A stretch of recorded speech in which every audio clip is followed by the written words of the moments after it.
There we are, we're recording. I'm so excited to be joined by you, Davidicus, Dr. Davidicus Wong. I met you in some practice support program stuff, I think, maybe 5 years ago. Yeah, maybe for the first time. you're a star speaker. It's about managing chronic pain, so it's a really hot topic, and you gave just a wonderful, honest perspective that was really useful for all the participants. Yeah, I had experienced as a relatively naive young doc coming into the system. I started practice in British Columbia in 2010, so my 10th year now, and I had been prescribing more opioids than I ought to have for people with pain, just because trying to be compassionate and trying to treat pain, but not really knowing the ins and outs of that blend of crossover of addictions and substance use and pain, not having real clarity on that, not having really good training on that. So I fell into some potholes there. But yeah, so go ahead. Yeah, but then 10 years ago, you're actually using all that we knew at that time. And that's right. That's the evolving thing with medicine. And what I love about talking to guys like you, PSP champions and mentors, is that it really invigorates my practice, my day, my week, because we need to inspire our colleagues. But it's so inspiring to talk to opinion leaders, guys that look at different perspectives from different industries and apply it to their patients and apply it to their practice, and actually are constantly learning and evolving. And you don't see it quite as quickly in a lot of our colleagues, but we do see it with PSP champs and leaders like yourself. Thank you, Davidicus. So yeah, I'm in my 10th year of practice. I'm Lawrence Yang, and I'm a family doctor in Surrey. That's one of my identities. And yeah, I'm doing these conversations because I think that most British Columbians or Canadians are not privy to some of the inner workings of the mind of some of us practitioners on the direct care space of healthcare, and some of the ideas and some of the opportunities that we have. And I couldn't think of a more experienced interviewee in yourself in terms of the health systems. You've actually spent a significant amount of time, Dr. Davidicus Wong, in advocating for health and in that health systems and health for our community for a long time. Tell our listeners a little bit about tell us about, maybe we'll go back to the beginnings. You were talking about how you got inspired, and you mentioned something about your own family doctor. Tell us about that. Well, my dad's a dentist, so I'm kind of used to people saying, "Oh, Dr. Wong, are you a real doctor or are you a dentist?" My older brother is a physician as well. He's an anesthetist, but I didn't go into medicine just to be another Dr. Wong in the house. It was when I was in grade 6. I had rheumatoid arthritis, and it's in remission. It's been in remission since I was 15, thanks to an old drug called prednisone, and just really good luck and good docs at the time. But if people don't realize out there, like lay people don't realize, rheumatoid arthritis is not just joint pain or joint swelling. It's a systemic disease with a vasculitis. So I had to be hospitalized at Burnaby Hospital pediatric ward for 2 weeks with fever, chills, rashes, just generally feeling really terrible, like a bad flu, which nowadays you might mistake for COVID-19. And all we had to treat rheumatoid arthritis was prednisone, but we had the other great thing, which is really individualized personal care, treating the whole kid, not treating a condition. And I was really, really inspired by the care received from the nurses and the doctors, including my own family doctor, my pediatrician as well. And I thought, I want to do this. I want to help people that are feeling really stressed and worried by people that treat me as a whole person, at that time, a whole kid, and not just treating some condition.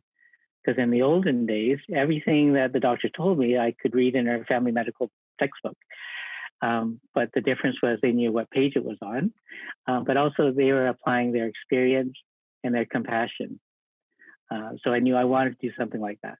And if I was going to be a doctor, I wouldn't want to be a doctor that just treats a condition or treats someone just episodically. I want to know the whole person and treat that whole person. And then I realized those are two great jobs, being a nurse, being a physician. And of course, the easier job at that time was being a physician, because the nurses were doing all the really, really hard, tough work. And all the stuff the doctor needed to know was the stuff in my family medicine textbook at home. So that's why I wanted to go into medicine, and why I wanted to go into family medicine is that really inspired by my own family doc, Dr. Dan McCarthy. So he retired from practice when he was the president-elect for the BCMA, the old Doctors of BC, used to be called the BC Medical Association. But just before he was about to become president, he decided that he was actually going to retire from practice totally, but commit himself to a permanent position at Doctors of BC, or BCMA at that time. And he was in charge of professional relationships. So he's working with the ministry and physicians and other professional organizations.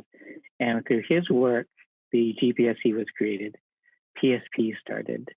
And I met him at some of the early things just before Practice Support Program, Diabetes Collaborative. They had the Congestive Heart Failure Collaborative and the Diabetes Collaborative. For the first time, they were teaching physicians and nurses kind of to work in teams, the IHI model. So they had speakers coming from the States from IHI to kind of coach us and to teach us on the chronic care model, and learning about action planning, the PDSA cycle. So I heard that for the first time around 1995. And Dan McCarthy knew that I was a real keener, so he invited me to be a part of all the early projects and asked me to be the PSP champ for the province at that time. So he inspired me, but he also just made it really easy and knew that I was really keen. So that's how it all started. That's amazing. I can't say enough how valuable the practice support program experience was for me as a physician. I felt so isolated in Wally, and PSP modules gave me that chance to sit together in a room with some of my peers who some of them I'd never met, maybe seen their names here and there, but it was the first time I got a human connection with people who are kind of really struggling on the front lines of primary care in our province and in our country. And it felt so good to get support from each other and to know that I wasn't suffering alone, because when you're isolated in a job like primary care and as a family doctor, and you actually don't know all the referral pathways, you haven't really mapped out the resources around you. This is before Pathways BC. It felt like I was just like running into walls everywhere I was turning. And I think that was a big part of the recipe for my burnout when I went through that around 2013 to 2015 time. So thank you for being a part of that practice support program. And it's still going. It's adapting practice support program, isn't it? Yeah, it's always changing, but I think that core of physicians as peers, coaching one another, bringing experience and understanding of the challenges that we have. And really that bottom line of trying to improve that work-life balance, making things working, putting patients still number one, but knowing that we have to care for the caregiver. Just like we tell our parents and that are patients that you don't feel guilty about looking after yourself as a young mom, because if you don't schedule in that time and the time with your friends and time to eat your meals, then even though everyone loves you and depends on you, you're the one that has to look after that, and we're there to support them to do that. So we're supporting our own colleagues as well and supporting one another. And you, aside from working with peers, I mean, as a human, everybody's our peer, but peers in the medical profession, you've also, I think you write a pretty regular column in a local newspaper. Is that right? Yeah, I've always been really keen on literature. So I read the World Book Encyclopedia before I was actually hospitalized in grade 6, like cover to cover. That's what I did for fun. Wow. That plus comic books. So I loved reading, and I spent a lot of time when I was sick at the library borrowing books. My mom was a big reader. My mom's very literate. So we used to go to the Burnaby Public Library and take out our limit of 20 books at a time every week, and then get another 20 books to read. And in the library, I read so many inspiring books by great writers, reading Shakespeare or inspirational writers. And And then I thought that it would be wonderful to be able to communicate and share things with people that will really change their lives by this reading this book or sharing this. So I wanted to always be a writer. And then it was a bit of a conflict. Either you'd be a doctor or you'd be a writer. So even through medical school, I kind of struggled because I still wanted to be a writer and to inspire people in that way as well. So when I started practice in 1992 in Burnaby, my best friend, who is also a writer, a published writer, Stan Chung. So we grew up since grade 9 together, and he went into literature, became an academic. He's now PhD as well, but now retired. He can retire earlier than us. And he told me, well, why don't you write a newspaper column? My friend Stan writes a popular newspaper column in Kelowna while he was still living there, but he has a lot of followers from his writing days. But he said, why don't you write some sample columns, and why don't you share that with the editor and see if they'd be interested in just carrying a newspaper column. So I started doing that, kind of my weekly newspaper column for the Burnaby Now. And it was also published in New West, and then went out to Richmond, Surrey, and all the Now newspapers, and eventually Vancouver Courier as well. And initially, they paid me $20 per column. But after the first year, I realized that I could probably just donate that to the community and just do it for free from there on. So I've been writing regularly since 92 for my HealthWise column. And the things that our colleagues and family doctors want to share about self-care, but also that the social and philosophical and spiritual aspects of health as well. So a lot of my longtime readers really look for that difference, different from what you would get from Dr. Oz or other things, because I'm not trying to sell anyone anything except for empowerment and knowledge and improve their relationship with their own family doctors and other healthcare providers. That's what was really clear to me meeting you a couple of years back, that you're really one of the physicians who actually tries to work themselves out of a job. You're actually trying to really empower your patients so that hopefully they don't need you very much. And I think, yeah, that's true. My dad's a role model because he's a dentist, and they came out with fluoride, and so they put themselves out of business by promoting people brushing their teeth. That's true. So your parents, tell me a little bit about them. It sounds like they had a lot of things to teach you. I grew up in a different era, and so did my parents. My mom was born in Vancouver, in just outside of Chinatown, the Strathcona neighborhood. And at that time, it wasn't really that cool to speak Chinese. Unlike today. Yeah, unlike today. And my dad was born in Cumberland, which at one time was the busiest Chinatown in North America. Wow. Before he was born, because there was a big coal mine there.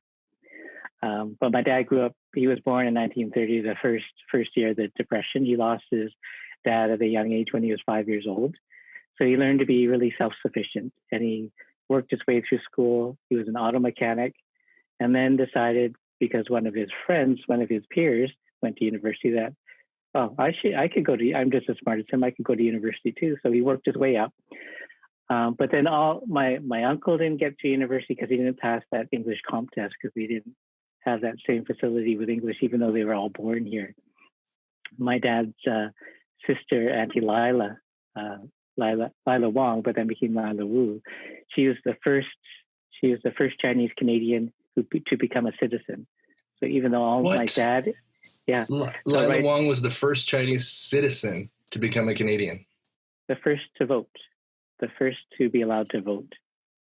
Because she was a veteran for World War II. So she was the first three that were allowed to vote. And that's why a lot of Canadian-born Chinese Canadians went to war, joined the army, just so they could win that citizenship for all the other Canadian-born Chinese. Wow. So we were really second-class citizens then. You might want to edit this out, but before, we weren't even allowed to eat at White Spot. So my dad's days, they weren't allowed to go to White Spot. I love White Spot. yeah. Now we're welcome there. But the world has changed. So my parents didn't speak any Chinese to us. So we never learned any Chinese. Because they wanted you to assimilate, kind of thing. Yeah, because it wasn't that useful. There were only a few Chinese kids in my elementary school, only a few in my high school. So there wasn't really an advantage to learn Chinese, but certainly now it is. It's useful to learn any second language so you can connect with people better and really understand them and where they're from. But that's why I don't speak any Chinese. All of our Chinese culture comes from an old TV show called Kung Fu, where with David Carradine. I've seen you've it. seen it? Well, Yeah. he's not Chinese. He's Caucasian. He's wearing makeup to look like Chinese. I know, and he met an unfortunate end in real life. But I remember when in the series when he would leave the Shaolin Temple, he had to kind of get through a little bit of a gauntlet, and he would pick up this really hot iron thing and lift it up with his forearms, and he would sear things and scars into his arms of like dragons and stuff. It looked so cool. Yeah, we thought that was so cool. And my dad told me that's the wrong way to pick up the hibachi barbecue. So my dad taught me lots of practical things too. Yeah, I mean, he was a mechanic. So did he do all of your car stuff too? Yeah, and he taught me how to check the oil, change the oil, rotate the tires, and really practical things. That's amazing. And then he became a dentist and fixed your teeth too. Yeah, so I never had to never had to pay for dental care until he retired. He's 90 years old now, but he retired only about 8 years ago. Wow, 82. So I had free dental care until 8 years ago.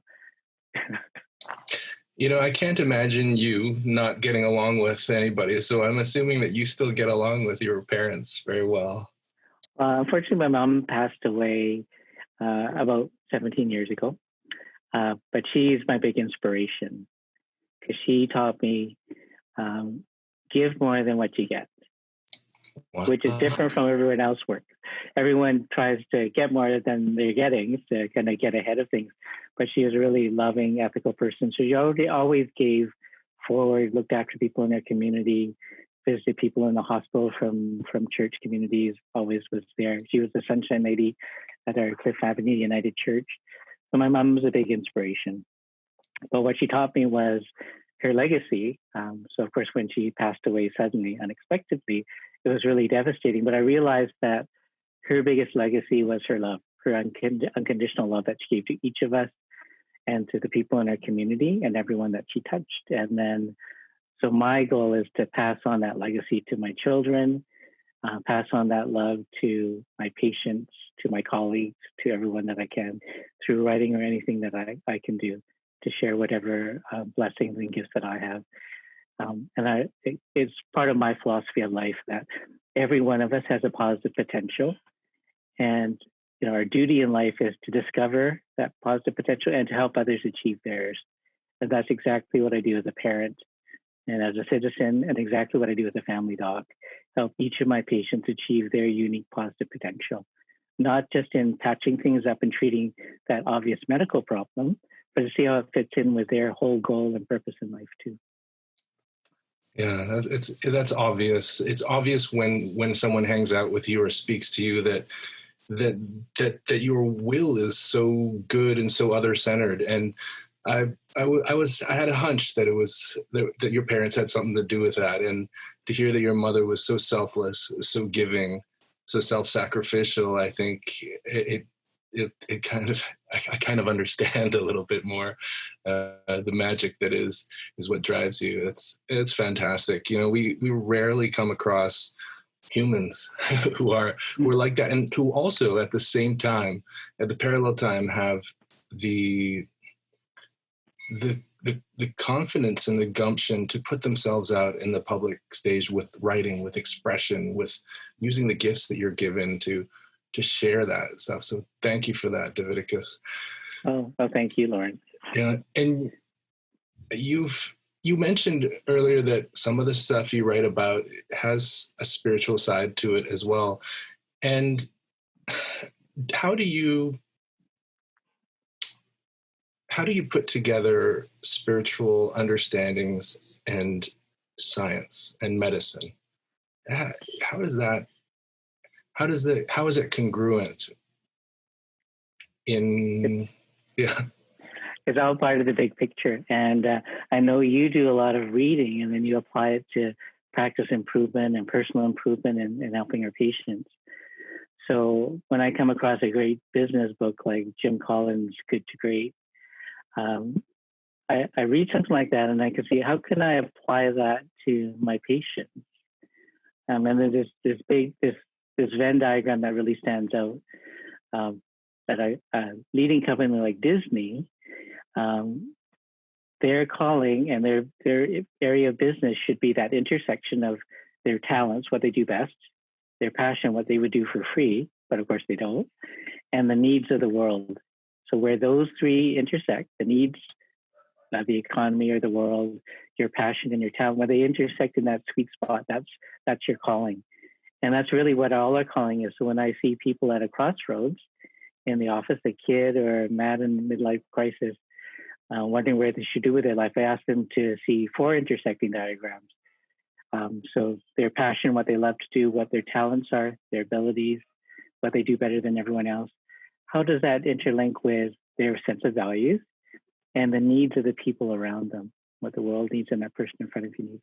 And that's their calling for the moment, is where they intersect.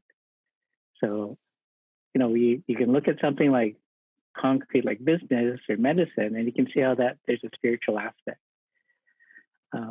And another way I look at it is you've done like the GPSC and the PSP courses. So when there's a problem in an office or an organization, they have to do a root cause analysis. So you could do an Ishikawa fishbone diagram or ask the 5 whys. So I applied that to everything. And I found out the ultimate cause, if you take the 5 whys to do the fishbone diagram and you narrow it down to the root cause of everything, I discovered the root cause of every problem. The root cause of racism, poverty, environmental collapse, Donald Trump, the root cause of all those things is a false sense of identity. Yes. That sense that we are separate, that there actually is another, and not realizing that we're all part of one organization. So the key thing that I want to share with people is you are not alone, that you're part of a greater whole. And that's what everyone needs to be reminded of when they're feeling depressed or anxious or angry or isolated, to realize that they're not alone. That's kind of an illusion that we're separate people in a rat race trying to get ahead of someone next to us, that we're always part of a family, part of a community, part of a nation, part of mankind, and not just a nation, and part of nature and part of the world and the universe. That's just beautiful. And it really resonates with me. And part of the reason why there's silos behind me is because my podcast is called Fuck the Silos. It's about breaking down that illusion that we really that we have to be separate, and that we ought to defend ourselves against each other or insulate ourselves from the other, and recognizing that true interdependence between us all. The words you just spoke also, in my mind, are congruent with a lot of the First Nations, not saying that we can appropriate a First Nations worldview, but I've heard similar things from the First Nations in ceremonies where maybe we make a commitment to cultural humility or cultural safety, that has been expressed as part of that worldview, that we all are part of one larger body, that we are actually interconnected and completely interdependent. Yeah, go ahead. Yeah, that is the kind of the deeper theme that I kind of discovered in undergraduate science. I took an elective religious studies, and they actually taught us that at the fundamental levels, like scriptural levels, where people are fighting between different denominations and different religions, those different religions all conflict. But at an esoteric level, if you get at the core of each of the great religions, you actually get this perennial wisdom that is shared by First Nations culture, by Buddhism, by Islam, by Christianity. And that's that sense of non-separation at a deeper level.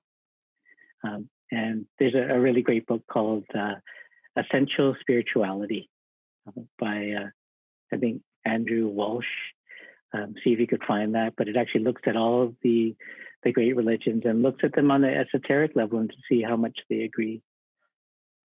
And Thich Nhat Hanh wrote a really good book too, Buddha and Jesus as brothers, and really showing the parallels between their teachings on that deeper esoteric level. It was called Jesus and Buddha as Brothers? Yeah. That is so cool. Fun. That is so cool. I know a lot of relatively fundamentalist Christians who would be upset with that, but it's a beautiful idea, and I agree. I see some of the parallels as well, and that's what draws me to some of these spiritual practices as well. Would you say another? Yeah. Oh, sorry. Please go ahead. In another show, I can show you how to say the Lord's Prayer from a Buddhist perspective. It's using the same words, but using the perspective of Buddhism. Why do we have to do another show? Can we not do it now? I know the Christian perspective. So what, should we go verse by verse or what? You kind of do it. So before the pandemic, I used to wake up at 5 a.m. every morning, get to community pool at 6 o'clock, and then just swim 80 lengths. And then as I'm doing the lengths, and I'm kind of meditating at the same time, which is really good because there's a lot of slow people that get into the fast lane. So you have to have really a good, steady mind to kind of have compassion and understanding for people that have a different perspective of what's fast and slow, and the proper way to pass or cut somebody off. So I might do the first 10 laps, just thinking about that first phrase, Our Father who art in heaven. So if you take it from a really concrete way, then it's Our Father is pretty well just like Santa Claus on the North Pole. So he's an old white guy with a big beard who, if you're good, then he's going to reward you. And if you're bad, then he's going to give you a lump of coal or something worse. So actually, when we talk about Christmas with the kids, we know that we're kind of telling them a little bit of a fib, but just to kind of get our own way. But as they get older and actually get the bigger esoteric understanding that Santa Claus is actually that love and generosity in all of us, that he's not actually a big man in the clouds or in the North Pole. So Our Father, I'm sorry to everybody who's listening who just learned that. I apologize. I'm thinking before we're done, before I'm done, I'm going to put pretty well offended both Christians as well as Buddhists. But no, I was talking to people who thought Santa Claus was still real. That's who I was talking about. But okay. Yeah, please. I wrote an article about why I still believe in Santa Claus. I'll send you that one too. We've got to look believe in Santa. But I interrupted you. You're swimming the laps, meditating on. So Our Father really means our, as in not mine or my little religious group's father, but actually we're all part of one family. Not my Father. Yes. My God, please help me beat the person that's next to me. So Our Father just reminds me we're part of a whole human family. But it's bigger than that. We're part of nature as well. And then who art in heaven? What is heaven? And Christ actually said the kingdom of heaven is all around us, but men don't see it. But that really means that we are in heaven, that this is it. But we have blinders and only see just a small portion of it. We're just seeing people and things on the surface. But heaven is right here, right now. So that might offend a lot of people that are hoping for something better after this life. They won't be offended. They'll just be like, "Oh no." Yeah, and then when I'm thinking, "Hallowed be thy name," I'm actually realizing that my little ego self is so puny and tiny compared to this vastness of this great intelligence and all-encompassing love, unconditional love, that some of us might perceive as an individual God, but it's all around us. So I see the divine in yourself and in every other person that I meet. That's the idea of namaste in yoga class, that you're bowing to the divine in the other person. That's yes. Where the bowing came from in Eastern culture as well. So not subjugating yourself, but it's recognize the divine in the person in front of you and all around us. Yes. And then that thy kingdom come, thy will be done, to know that I need to align my goals, my values, my perspective with this greater whole, this greater intelligence and this creative passion and this love that's all around me. When I have a goal that's that's going to harm other people, it's not aligned with the bigger picture and how the world and the universe actually will operate. So I can wish all I want for $1 billion or to get ahead or a fancy car, but that's not going to be, because I'm not aligning myself with the universe and with other people. And on earth as it is in heaven, it's just that separation of what we think of as just the here and now and something that's beyond that, to realize that what's beyond that is actually underneath and underlying everything that we're seeing and how we perceive ourselves. So it's kind of expanding that consciousness. So that's called spacious awareness in Buddhist thought. But if you go on an esoteric level, it's in every great religion. Spacious awareness is? Or... Mm-hmm. Yeah, or Christ consciousness is another way in esoteric Christianity. Yeah. And then give us this day our daily bread. That's just thankfulness for what I have, that I have everything that I need. So it's gratitude plus a sense of abundance, rather than praying for things that I want, but it's saying a prayer of gratitude for what I have. So appreciating all the things that I have that are not my gifts to hold, but to share with others to make the world a better place. And then forgiving others for their sins, or forgive us our sins just as we forgive others theirs. The moment you let go of that separateness and feel that you've been offended, at that moment, then you're letting go and accepting your mistakes and forgiving your mistakes. So it's all at one time. So Jesus said to pray as if what you're praying for has already happened. Just as we're coaching our patients, imagine having achieved your goal and think of yourself already arriving there, that positive feeling, and looking back the positive things you did to get there. So I always start with that, turning problems into goals. So when we're supposed to pray, we're praying as if what we're praying for already is. So already forgiven, and having already forgiven other people, because there is no separation. It's all a terrible misunderstanding. Yeah. And it leads us not into temptation. So when you abandon that separate, competing self and realizing that who you really are, or who we really are, then you don't have that temptation to do the wrong thing or do something that's harmful to other people or other creatures. And that's it. That's fantastic. That's the best that's the best translation into understandable terms, and that's a very uniting interpretation of it, and I resonate completely with that. And as you were speaking, I kept on thinking about that adage that I've heard before, where prophets are not kind of honored in their own hometown, because I'm not saying you're a prophet, but does your family appreciate some of the wisdom that you have? Does your brother go like, Davidicus, tell me about this, and just listen, or are they like, you're silly? I don't. There's some topics that are out of bound with some family members. So my brother's a Jehovah's Witness. So I love my brother. We love each other, but we don't talk a lot about religion. Oh yeah, yeah. That's interesting. You said your mom attended United Church, and then yeah, we were raised in the United Church, and oh wow, yeah. Families and people were diverse, and we like to explore. So, yeah. But my kids recognize. My wife is Catholic, so all the kids went to Catholic school. That was part of the deal, getting married. It was still a good deal. But my kids understand that at a deeper level, all the great religions agree. So I kind of taught them to have that, try to listen from that perspective. The great thing about a great United Church minister is he can give a sermon that could be interpreted with people that are thinking at a more fundamentalist level, but it can also be understood at an esoteric level as well.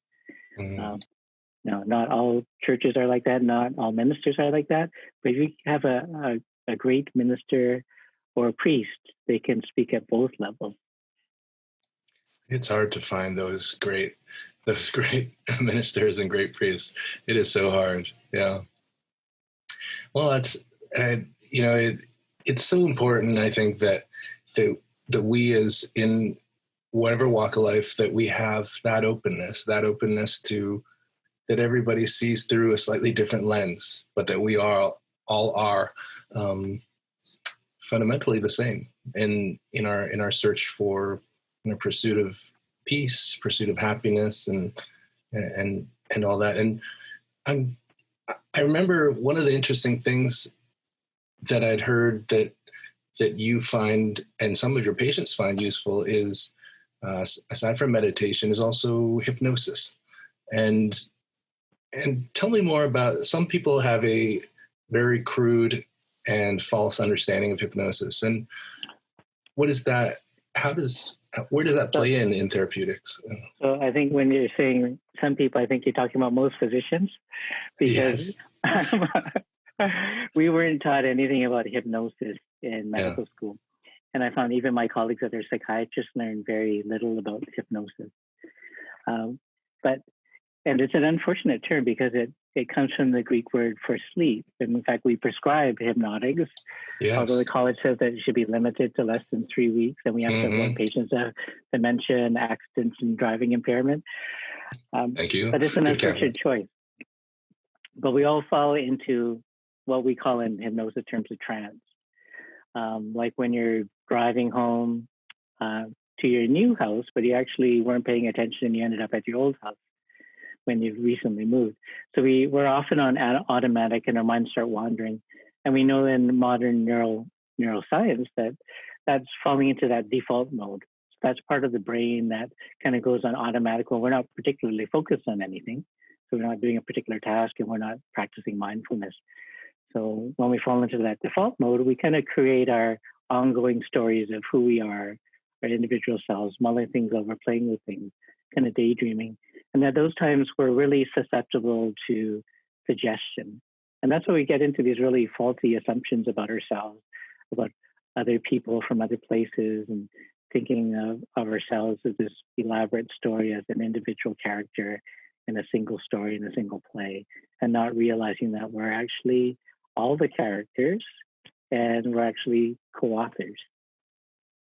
So hypnosis helps us to break out of those dysfunctional patterns of the default mode, and actually teaches you to actually engage your subconscious mind, other portions of your mind, because it's when we're in that default mode, which we often fall into when we're little kids or emotionally traumatic events, we accept false beliefs about ourselves. So I know you practice cognitive therapy with patients, and patients learn to recognize negative thoughts and automatic thoughts. But a lot of patients are really stuck in negative core beliefs. Negative core beliefs. Yeah, the core beliefs that I'm not good enough, or I have to be perfect, or I don't deserve to be happy, or I don't deserve to be loved. So all those are really negative core beliefs that are really unreasonable, and there's plenty of evidence against it in your life. They were actually just kind of programming ourselves just from experience of the past when we fell into that default mode or fell into that trance. So we can engage people and kind of challenge those notions. And when they really connect with other portions and semi-conscious areas of their mind, then we can reinforce a more positive vision, more positive beliefs. And then that's really where it's actually the missing key in a lot of the therapy that we do with our patients, is not understanding hypnosis, not realizing that your patient is often in hypnosis during a delivery. When they're in emergency and you're looking after somebody, they're listening to every word, every gesture you make, everything the nurses say, and they may misinterpret what we say, if we're saying things in a way that isn't that good for them, or when they overhear things or overemphasize things that have a negative belief about their condition or themselves or their own sense of empowerment. Wow. So you have this understanding of the power of the subconscious mind, and how we have to really be careful of what we say around anybody almost. And for some people that can be daunting, that we have to be so mindful about what comes out of our mouths. It sounds like this is a practice that you've probably been aware, like you had that self-awareness to train and to be careful with your words for a long time, but not everybody has. Yeah. When I was in the first few years of practice, there were opportunities to study cognitive therapy. So I would take those courses by Christine Podesky, Canadian Society of Clinical Hypnosis. So it sounded so interesting. So I had a couple of colleagues, classmates that were so keen too. So we studied together and then practiced. And the key was really practicing, getting together with psychologists with much more experience in clinical hypnosis and self-hypnosis. And I also studied acupuncture with the Canadian Society or with AFCI. So in the first 5 years of practice, I did all the exams and practice so that I could be an acupuncturist as well. So all those things all these useful tools, just like what Bruce Lee said, use whatever is useful. So he integrated that in his martial arts and movie making and storytelling. I integrate everything that's useful in the care of the patient and use what's appropriate for them. I'll give you a little pearl in hypnosis. Yes, please. So how we treat our little toddler patients and kids can really change how they see injections or medical procedures, or it's just simply examinations in a different light. So usually when you approach a kid with the otoscope to check for an ear infection, usually they shy away from that. And a lot of kids really, any instrument that we take out, they start panicking. But when I introduce the otoscope, I ask the child if they would like to see my tickle light. Because I know they're already in a trance. They're really attentive. They're paying attention to every word, every gesture. So I show them the tickle light. And I said, look, Daddy's going to put his finger on the tickle light and see how it glows. And then I ask them, which finger would you like to put on the tickle light? Gives them a choice.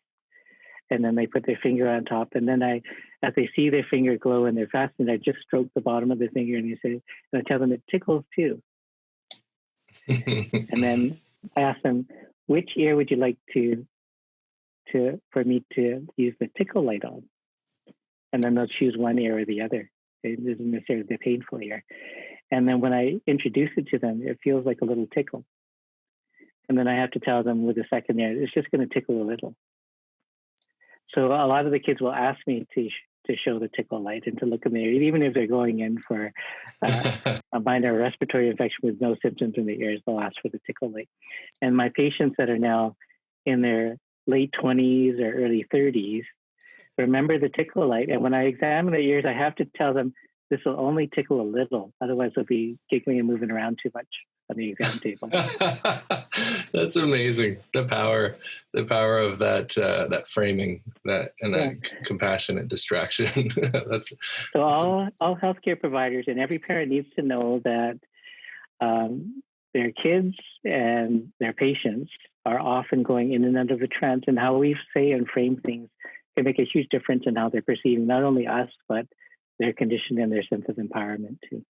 Absolutely. And patient experience is so much about the patient's own interpretation of what's going on. And I think it is our job, if it's within our faculties, to be intentional about how we craft those experiences, how we choose our words really mindfully. It's just fantastic. Thank you for that. You're welcome. I could imagine that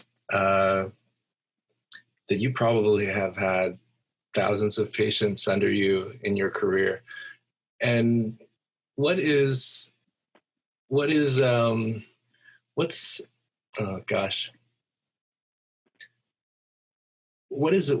experience that your patient has, that one of your patients has had with healthcare that you may not have been exactly involved with, where you were really, really proud of our system, where you're like, wow, our system really worked this time?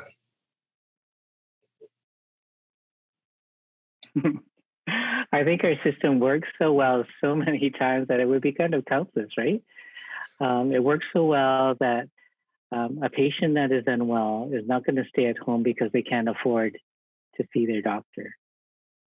Or during the time of COVID, that patients know that they can still call us up, discuss their problem, even go on video, but they also know that we can safely look after them because people around us, the system has worked so that we can be protected. We can look after patients when they need to be seen and have the hands-on.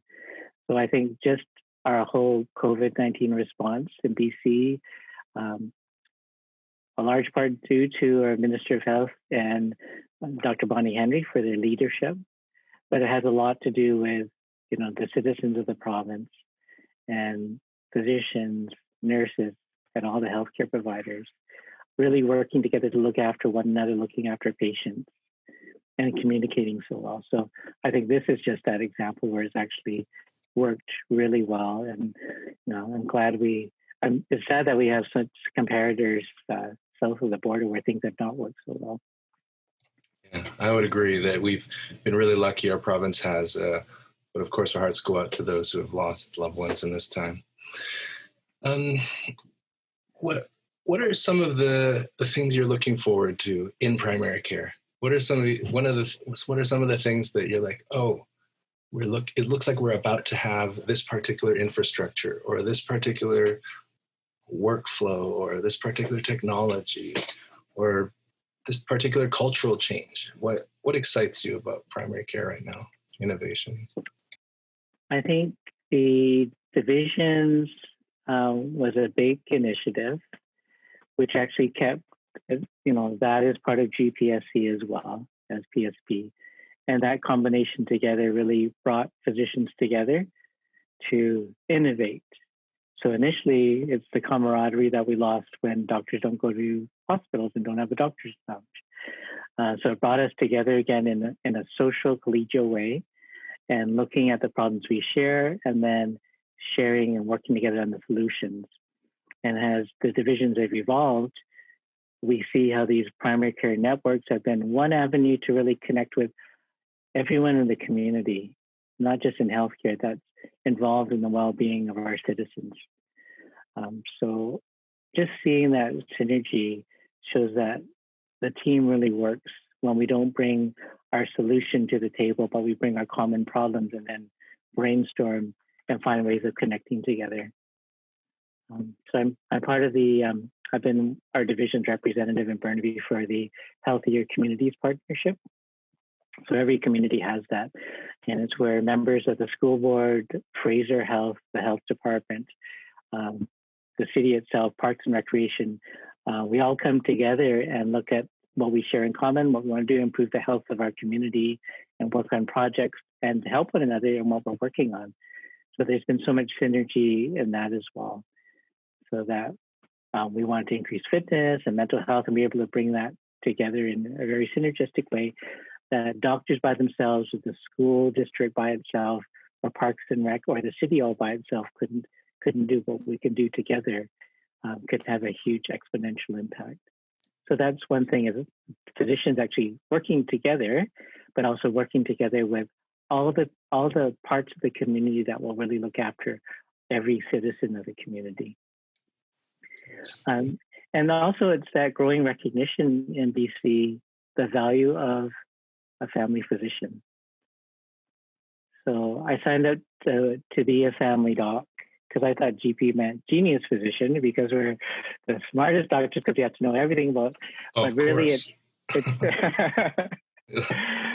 but a genius is someone like yourself that looks at many different fields and takes what is useful and then just creates with other people in your community, in your network, for your patients, for a greater good.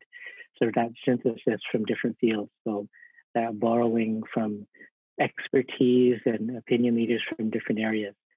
So I think that's the genius of healthcare and family practice, that we've learned these things from IHI. We take things from good to great. We kind of integrate the spiritual with the business of practice. With that big aim is to help every individual achieve their potential, because that's what our potential is. But the one thing that people don't really understand is that family practice is the most unique specialty. It is probably the only one where we specialize in the individual. We specialize. So we talk about longitudinal care, which most people understand is, well, a team can do that. They can pass the baton and we're looking after a person over a lifetime. but it's that relationship over time. So family practice has its latitudinal care because it has breadth and depth. And that depth is that understanding of that person and their values and what their goals and motivations are. And the breadth is knowing their whole life as much as we can share with them. And it's treating not disease, but looking after patient, everything in the context of that whole individual. Longitudinal is over time from cradle to grave. So I still do maternity care and deliver my own patients' babies at Burnaby Hospital, but I still do long-term care and palliative care and do home visits for my patients as well. So it's a longitudinal, but I know for some docs, they give up the obstetrics or they're unable to do all the home visits, long-term care, or palliative care. But I think the key is not only that longitudinal care, but that latitude, the breadth and depth of family practice, treating that whole person in front of you, like I was treated when I was 11-year-old at Burnaby Hospital, feeling really unwell, but seeing that I was treated like a whole person that cared about every aspect of my life, not just this condition.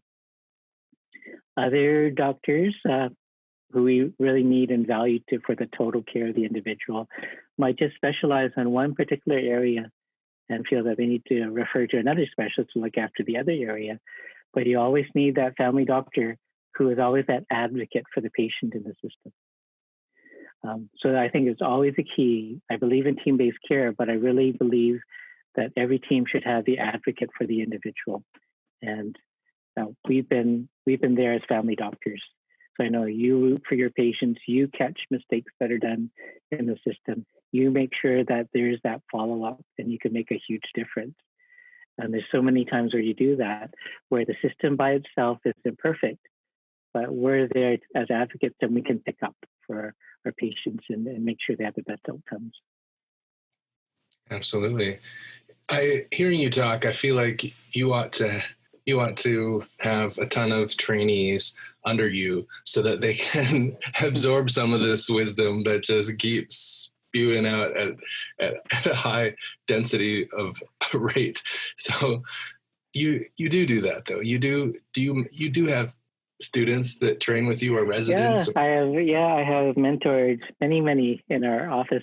So long before there were incubator clinics, basically our office is like an incubator clinic. So I've mentored and supervised colleagues through their residencies.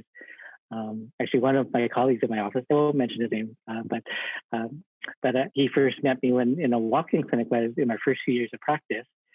And then he read my articles in the community as well. And his mom always told him to be just like Dr. Wong. And then when he was in residency, he asked to spend some time with me as well. And then he ends up joining our practice, and I mentored him as well. And he's a valued member of our practice as well. I'm really proud of him as well. That's awesome. So I have a number of colleagues that are still at our office that I've mentored through, and they have a similar passion for that really calling family practice and know that it's bigger than it's so much more than just treating the little problems. It's recognizing problems in the context of that whole person's life and getting our patient I have a whiteboard in my office. So patients kind of in the back of their mind, I don't believe in all these signs you see in doctors' offices, because I just did a count, and on the way up from the parking lot to our office because of COVID, there's about 30 paper signs that people have posted up all the way up to the office. And I think if you go to many of our colleagues' practices, they're plastered with little messages. The MOA is like taping things up and not taking them down. Yeah. But I really control what's seen on the walls in my office. And one of them is to turn your problems into goals. Because patients bring their problems list, and all family doctors embrace that problem list. But after listening to their stories and their presentation, I ask them, how can we turn that into a goal? Because you need to visualize your goal before we can come up with a plan that you would like to embark on to achieve your goals. So yeah, you're looking for opportunity. You're turning problems into opportunities and just coaching people along in that. What an honor it would be to work with you and to learn from you. That's fantastic. Did you always find joy in teaching and mentorship? Was that always something you knew you would be part of your calling? It's part of the culture of medicine, right? See one, do one, teach one. Yes. But now because of the college, we actually have to know things a lot better than just doing it one time. So that's part of the passion. And as part of that Hippocratic oath is that we're supposed to be, teaching our colleagues for free, which is the way it actually was when we started with, as teaching at UBC. It was pretty well for free. It's only recently that they've been actually paying a little stipend or honorarium when I got $90. Yeah. Yeah. So go ahead. But I'm sure you're coaching and teaching as you do with PSP, but so when we look after our patients, and just like hypnosis, it's not hypnotizing the patient, but it's teaching the patient how to get control over their own mind and achieve their goals. They're teaching them self-hypnosis. We're empowering patients. So all the talks I give in the community, I usually give 10 to 20 talks in the community, free talks for people in the public. And it's really to empower them, not only on the healthy practices. I talk about the 4 foundations of self-care, healthy diet, healthy physical activity, healthy relationships, emotional well-being. So I kind of give them the information they need and the resources to learn more, where to go for help in all of those areas. But it's to empower our patients. And the purpose of me writing my articles is to empower individuals in their own healthcare, in their own life, and in their own relationships. And when we're teaching our colleagues and coaching our colleagues and helping our colleagues through PSB or medical students or residents, we're looking after our future, not only ourselves when we're retired and need some medical care, but we're ensuring the well-being and contributing to the healthcare people that are going to be around for the next generation. Pretty well, my mom's legacy of love, it keeps on giving. So my mom taught me how to love and to give so I can teach my children and to share that with my patients and anyone that I can meet. And they in turn will continue to give my mom's love forward to their children, to their friends, people they work with, anyone that they can meet. So we're kind of part of this endless love cycle. When I give public talks, I talk about we're all part of the water cycle. The water in your bladder now will not be with you in another 2 hours. And that water belonged to someone else and part of nature. It was part of precipitation, and it'll be part of the sewage. It's pretty much tell people to drink and pee. Yeah. Yeah. But at our core, we're part of this love cycle. So that's in you, but it's not for you to keep. It's for you to give forward.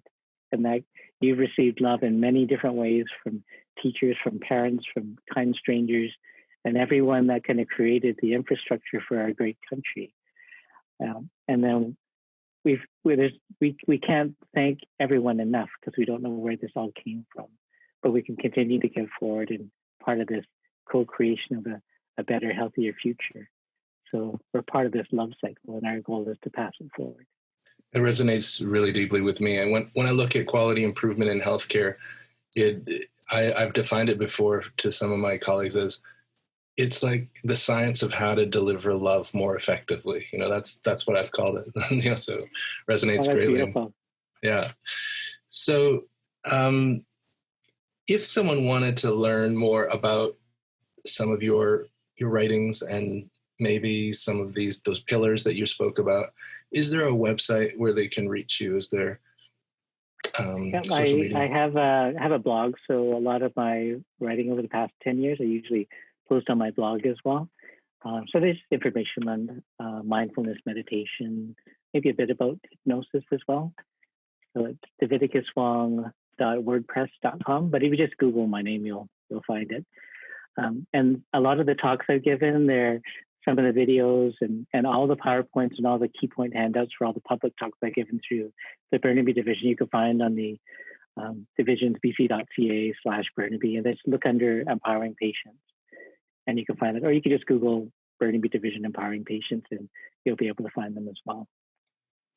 If a particular division in British Columbia or elsewhere is thinking about developing a mentorship program or something, do you have any tips in that area? Is that something that your division has done in terms of kind of preparing the next generation, or maybe it's that incubator idea, because I don't really know what incubator means. Yeah. Incubator actually came from Surrey. So the Division of Family Practice in Surrey had this great idea of creating a clinic where you train young physicians coached by senior physicians, family doctors. So you get their practice up and running. You're there all the time to coach them and help them with clinical judgment and skills, connecting them with the community. And when they feel mature and they built up their practice, then they can move out into the community. And then physicians can retire, but there'll be a steady stream of mentors coaching young physicians or nurse practitioners building their practices. Then you create these practices, create panels of patients that were previously unattached, and then in a nice, secure, safe environment. Because it's hard to start all on your own in practice, or you could join a group practice, but it's not that focused mentorship. So that was a great Surrey Division of Family Practice idea of an incubator clinic.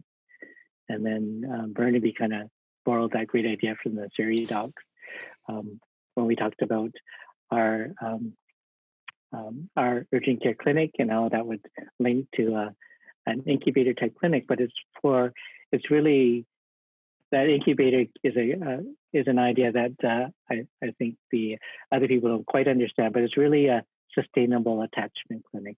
And it's mentorship of experienced family physicians with a collegial responsibility to coach and support young physicians or NP starting practice.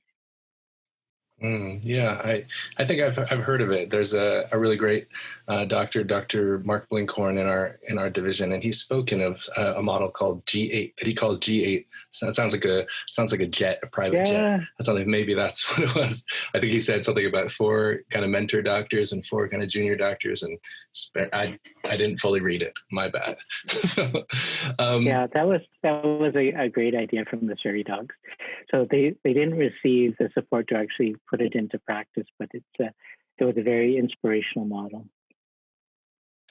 That's good. Just like always, sometimes you have to borrow an idea from somewhere else, and maybe you have the right context to actualize it. You mentioned a lot about unconditional love and giving. I think for some people, I can't explain why, but unconditional love sounds completely daunting. It sounds like they have to give all of themselves, and that they have to almost burn themselves out giving. How do you give unconditional love without killing yourself by accident in doing so? Exactly, as we're coaching and mentoring our young parents to look after themselves, because it's the same idea. When you're on the airplane, you're supposed to put on your own mask before you assist your child beside you, because if you're out of oxygen, you're not going to get that mask onto your child or look after them either.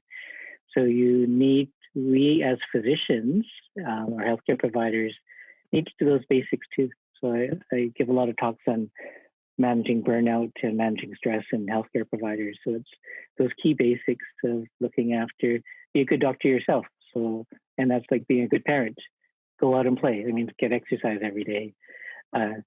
Don't skip your meals. Eat healthy food and schedule that. Don't work through lunch. So make sure you have your breaks in your lunch. Get enough sleep and get some rest. So a lot of physicians don't get enough rest, but if we're sleep deprived, we're not going to make the best decisions, and we're not going to be as patient and kind to our colleagues and our staff as well.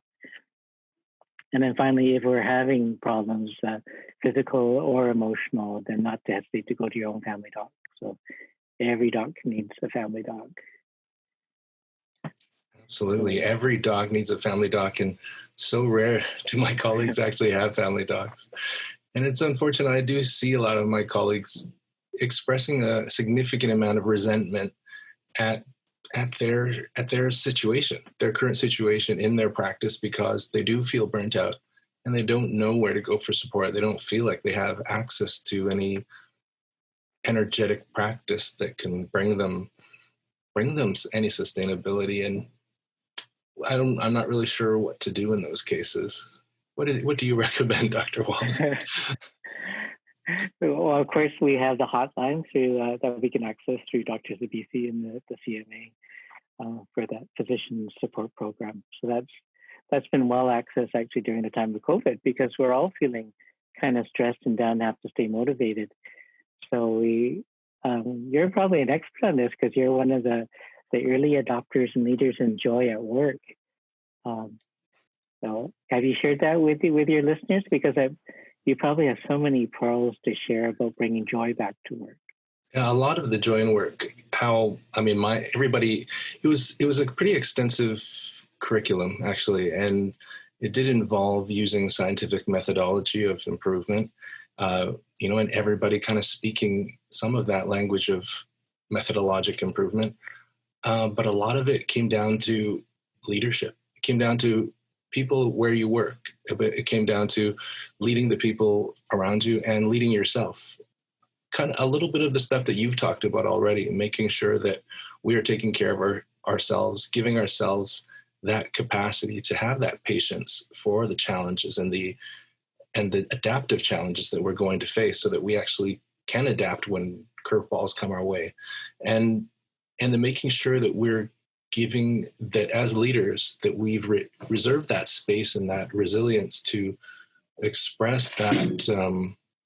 I think you had called it, did you call it cycles of love? Love cycles? Is that what you'd called it? Yeah, it's a love cycle. Yeah. And then I think what I remember the wording that came to me was virtuous cycles. So cycles of virtuous kind of giving to those that you lead in your clinic. So a physician would approach challenges with compassion with their MOAs, for example. And then hopefully the MOA would pass that compassion on to the patients. But often in mindsets of scarcity, you also mentioned mindset of abundance earlier, we often feel that there's not enough for anybody. So then we might act short. Maybe a physician would act short towards their MOA, and then the MOA might pass on that shortness to the patients. And then there's like a negative cycle, so a vicious cycle. So that was really at the base of it. And they came up with a strategy in Joy and Work of starting with the foundation is figuring out what really matters to those people around you. So if I was in my clinic asking my MOA, what's important to you right now? And then listening. And I don't think many physicians actually take that time because we're so busy. We think that everybody knows what's going on in our minds, that everything's about this, and we assume that everybody knows, but we have never actually had that space or made space to have those conversations. So it was kind of some of the common sense stuff that you've spoken at a relatively high level, but with some details in there. But they've expanded it out into curriculum and including quality improvement stuff like PDSA cycles, as you mentioned earlier. I probably did not do it justice because that's just off the top of my head, and it's been over a year since I've taken it. But I really liked it, and I think that it's important that as a province, if we're trying to build an infrastructure, that we are all speaking kind of a similar language in terms of at least the priority of making capacity within our system. So how our governance in each of these, like in the Doctors of BC or the Divisions of Family Practice or the GPSC or the SSC, I think all the leaders in those groups and our health authorities really have to treat each other with cycles of love. And I think that even though it sounds so idealistic, it ends up being practical and the most effective. It really gets us to where we're trying to go the fastest if we can adopt that. I don't know. That's, yeah, I don't know what to call it. I'm getting a loss for words. Yeah. Mm-hmm. Oh, that sounds wonderful. Yeah, it's just really sharing that compassion and listening to one another. Mm-hmm. You know, and that's so important to respect those key members of our staff as well, the MOA. Mm-hmm. So one thing that we initiated quite a few months ago before COVID, so it actually was actually quite timely, was MOA appreciation. Are there a lot of MOAs listening? Because your MOAs might hear about this. We have an MOA appreciation lunch once a month, second Wednesday of every month. only our MOAs can come. So we treat them for the four directors of prime care. So we pay for lunch, nothing really fancy. It could be pizza, or it could be nice sandwiches that we have. But it's really just to connect on a more personal level. And it's not there as a staff meeting to tell them this is our new safety plan for COVID-19. So kind of sign up and get it done. It's really about having just kind of an open forum. They can talk comfortably with each other, where they may not feel comfortable with all the doctors around, but it's kind of a collegial atmosphere. And I call it MOA Appreciation Day. And it comes once a month. But they know that from our hearts, we really appreciate how important they are to practice. And I've tried to introduce stress management, similar as I do in the public talks, but teaching them how to practice mindfulness, how to integrate that into each day so that we're present for our patients and present for one another. And trying to get them to look at how cognitive therapy can be integrated and other practices just for their own well-being. When you say cognitive therapy, what do you mean? Because I'm sure it means a lot of different things to different listeners. Well, cognitive therapy, when we were in medical school, we weren't taught a lot about how you actually counsel people. We learned how to diagnose with DSM. That's right. So when I was in med school, DSM-3 at that time, and DSM-4 was about to come out. But it was mainly on listening, asking the right questions, and then diagnosing them. And the closest they came with some kind of technique was this Bayes technique, which is just basically showing empathy, expressing that empathy, and getting some feedback so the patient feels good for the moment.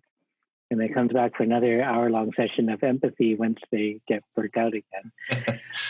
So cognitive therapy, cognitive behavioral therapy is actually helping individuals recognize that when we're anxious, we think thoughts that are worsening that anxiety. So our emotions shape our thoughts, and those thoughts in turn shape our behavior and, again, our emotions as well. So when we're anxious, we overemphasize what's wrong with our environment, the risk and the threat around us, and we minimize our own resources or ability to manage. We tend to catastrophize or think of the worst case scenario and not to problem solve, and it makes us freeze. That's the behavior.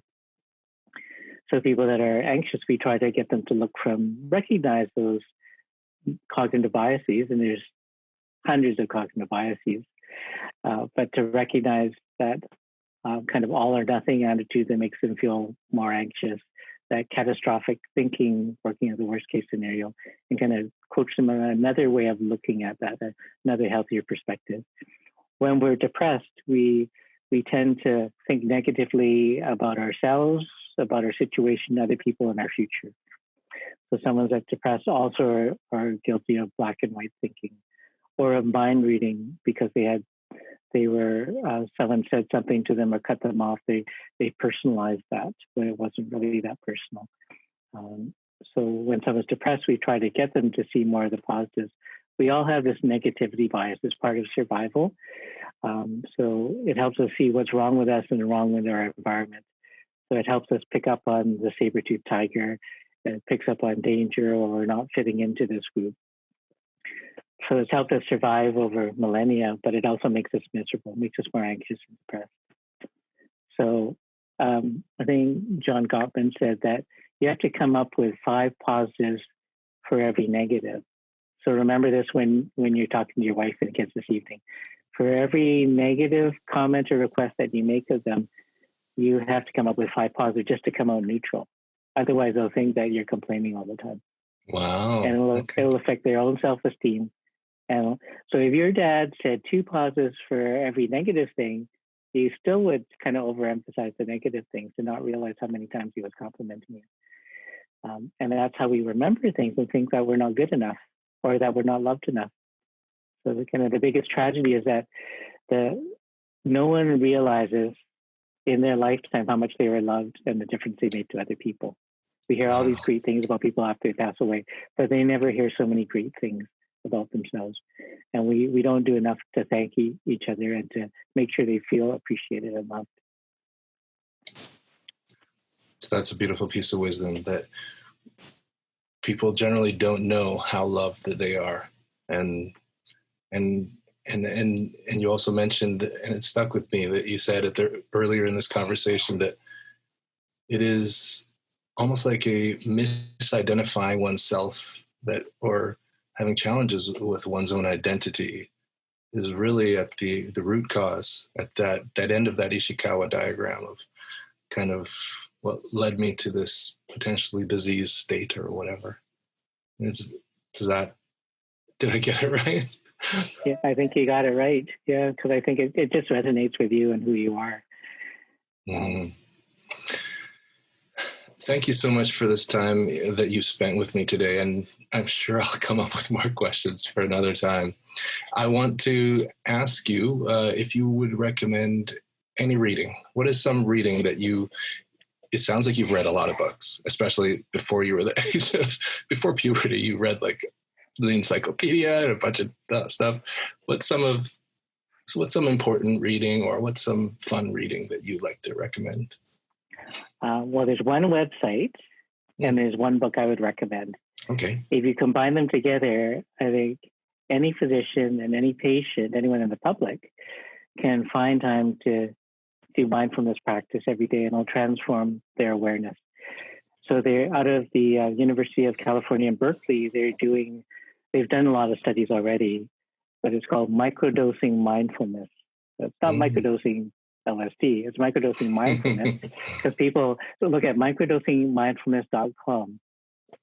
So how to really find the time in a busy day, 3 or 4 times for 15 to 25 seconds a day, you can find time to have a sense of connection, or that spacious awareness, that sense of awe that we often feel that we have to meditate for hours to do, or go into nature to do.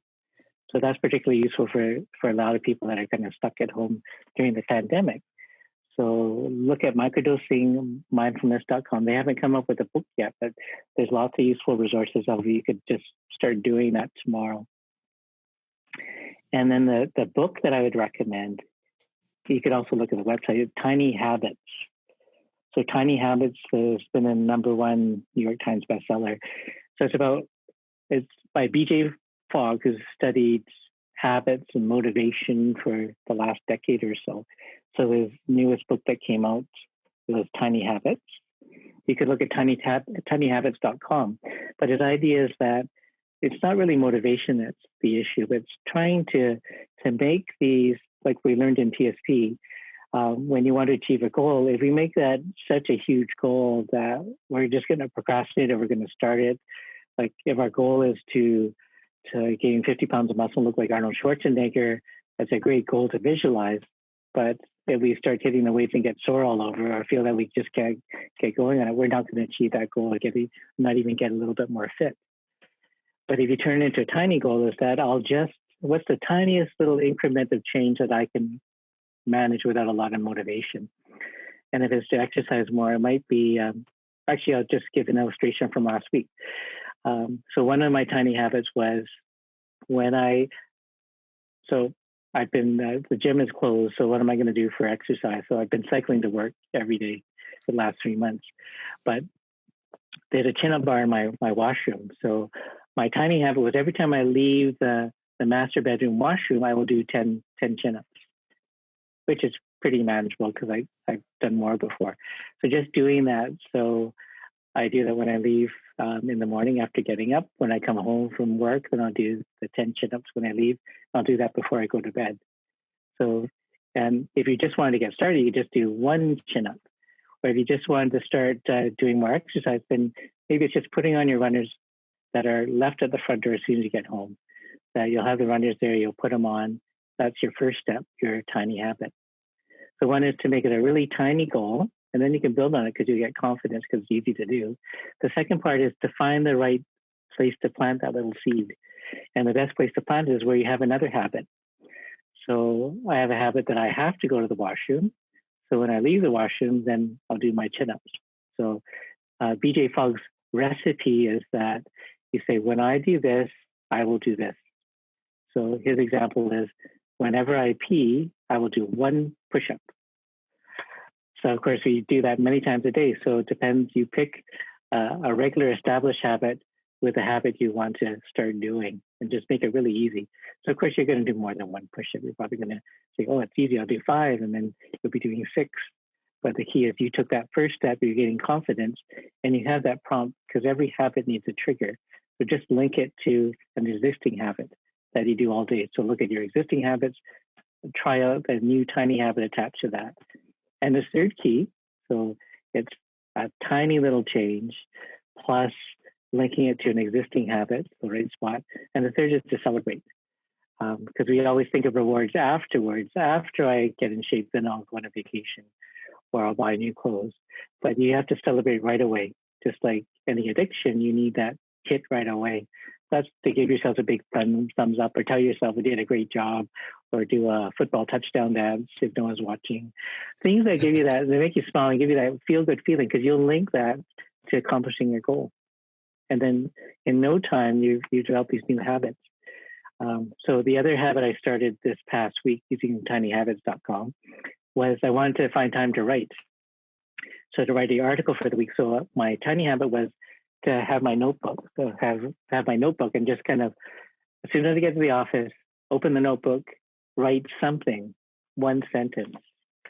So I found that instead of writing one sentence, I would write a page or 2 pages, because I only have to write one sentence to have the book open. But since that's my ritual, I was able to write enough for a couple articles in the course of 5 days. When I felt I didn't have time to sit down and write for a couple of hours, I wasn't waiting for inspiration, but I just linked that to arriving at my office desk in the morning.